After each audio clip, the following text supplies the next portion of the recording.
another good one we got in today. Well, I lie. We've had this one in the shop for about 8 months, awaiting parts. Brazilian Bosch pump, so they're not a common pump. MWM 250 boys will know all about Brazilian Bosch. So yeah, this one's actually had a catastrophic failure.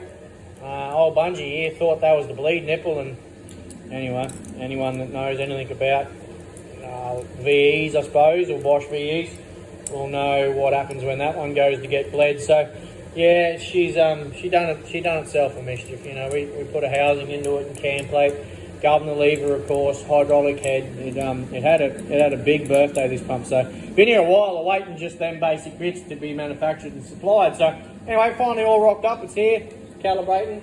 But I just thought we'd quickly touch base on these pumps as standard. Don't get me wrong, good engine, definitely got some torque, got some horsepower.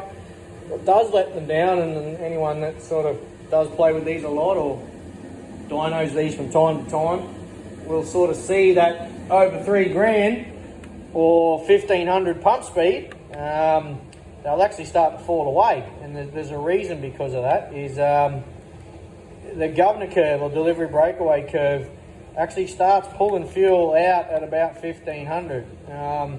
1700 upwards, they start knocking a lot of fuel out to the point where we're actually knocking near on half its CCs out, which is fine for standard application. That's what they want the engine curve to do.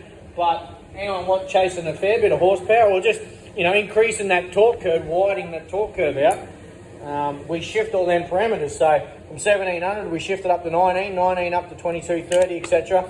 And that widens the torque curve, holds in the fuel early, because these actually from standard, like they're pushing 140 cc's top fuel with sort of 1450 HPA boost. So they push a lot of fuel. No boost is pretty decent. Sort of a 60 cc standard, 65 cc standard, no boost.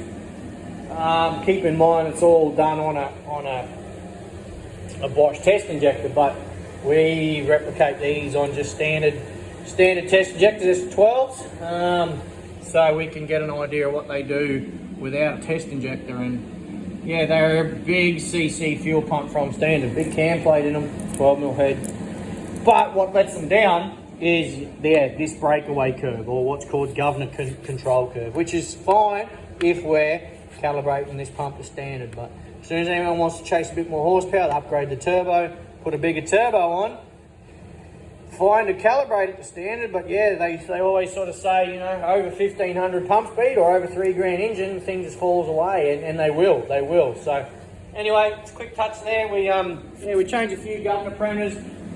Can be done on the vehicle, or those that know what they're doing. Does sort of mess with the load sense setting a little bit, and just does change a little bit of the characteristics of the pump, but it makes a massive difference to what they are standard. They're heavily limited, and that's purely just how they're calibrated to suit that engine in the stock application. But when we're sort of thinking outside that box and change it, we don't go changing the no boost too much. We don't go changing the top fuel spring rates. Everything in the aneroid is calibrated pretty good. It's purely the governor setup, the fulcrum lever arrangement, control shaft, throttle shaft setup that lets them break away early and pull the fuel out pretty aggressively. So, cut a long story short, we sort of alter that. Give the engine an extra sort of 500 RPM torque curve. And then instead of the torque curve being sort of 25 to 3, we can sort of make it, make bulk torque and hold on that torque, 33, 3400 RPM. So we did 1000 torque curve rather than the sort of standard 500, 600 RPM range.